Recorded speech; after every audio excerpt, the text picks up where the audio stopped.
જો તમને અજાણ્યા વ્યક્તિનો કોલ આવે અને તેની આખી કુંડળી તમારા ફોન પર આવી જાય તો શું ઘણા બધા ક્રાઇમ અટકી જાય? કારણ કે ઓનલાઈન છેતરપિંડીની મોટા ભાગની ઘટનાઓ મોબાઈલ ફોન દ્વારા જ કરવામાં આવે છે.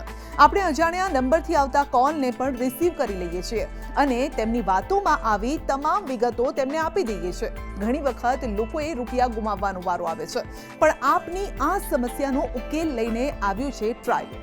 લોકોની સાયબર સુરક્ષાને લઈને હવે સરકાર એક ડગલું આગળ વધી છે. સરકાર કોલર આઈડી નિયમ લાગુ કરવા માટે વિચારણા કરી રહી છે.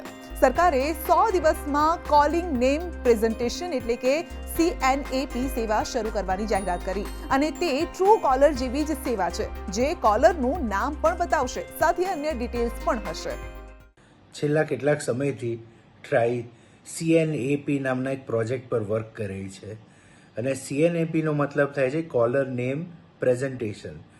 તમને જ્યારે કોઈનો પણ ફોન કોલ આવે છે ત્યારે તમારા ફોનની અંદર કયા વ્યક્તિનો ફોન કોલ છે એ તમારી ફોન બુકના આધારે દર્શાવવામાં આવે છે અને જો એ નંબર તમારા ફોન બુકમાં ન હોય અથવા પછી ટ્રુ કોલર કે એવા કોઈ એપ્લિકેશનમાં ના હોય તો તમને ખાલી નંબર જ દેખાય છે પણ એ વ્યક્તિનું નામ દેખાતું નથી. પણ CNAP પ્રોજેક્ટ ઇમ્પ્લિમેન્ટેશન થશે તો તમને ફોન નંબરની સાથે એ કયો કોલિંગ પર્સન છે તેનું નામ પણ દેખાશે. જ્યારે તમને CNAP પછી ફોન કોલ આવશે તો કયો વ્યક્તિનો કોલ આવે છે એ વ્યક્તિના નામ સાથે તમને એ ઇન્ફોર્મેશન તમારા સ્ક્રીન પર દેખાશે અને તેના પરથી જે પણ પ્રકારના ટેલિકોલર્સ, રોબો કોલર્સ કે પછી કોઈ પણ પ્રકારના સ્કેમવાળા વ્યક્તિ હોય તો એમને તમે જાતે જ કોલને કેન્સલ કરી અને એવા ઇન્સિડન્ટને તમે અવોઇડ કરી શકશો. આ યોજના અંતર્ગત છેતરપિંડી કરનારાઓને ઓળખવામાં આવશે અને તેમના નંબર બ્લોક કરવામાં આવશે. એટલું જ નહીં, છેતરપિંડી કરનાર કોલર હવે તેમની ઓળખ છુપાવી નહીં શકે. પણ આ સેવા શરૂ કરતા પહેલા ટ્રાય તેનું આ માટે પરીક્ષણ પણ કરવા માટે ઈચ્છી રહી છે.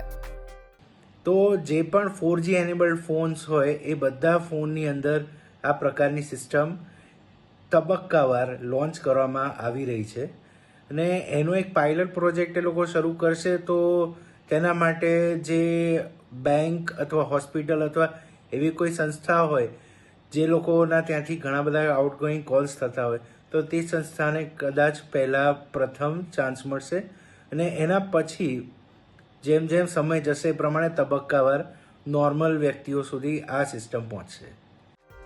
આપને જણાવી દઈએ કે સરકાર આપની સાયબર સુરક્ષાને લઈને સતત ચિંતામાં રહે છે અને સમયાંતરે આવા ઠગબાજો પર એક્શન પણ લેતી હોય છે.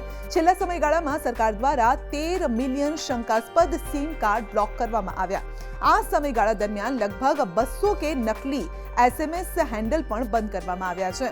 Telecom regulatory authority of India એટલે કે ટ્રાઈએ 23 ફેબ્રુઆરીએ છેતરપિંડી કોલ્સ રોકવા માટે CNAP બનાવવાનો પ્રસ્તાવ મૂક્યો હતો અને આવી સ્થિતિમાં દેશમાં 1 ઓગસ્ટથી કોલર આઈડી સિસ્ટમ લાગુ કરવાની વિચારણા પણ થઈ રહી છે.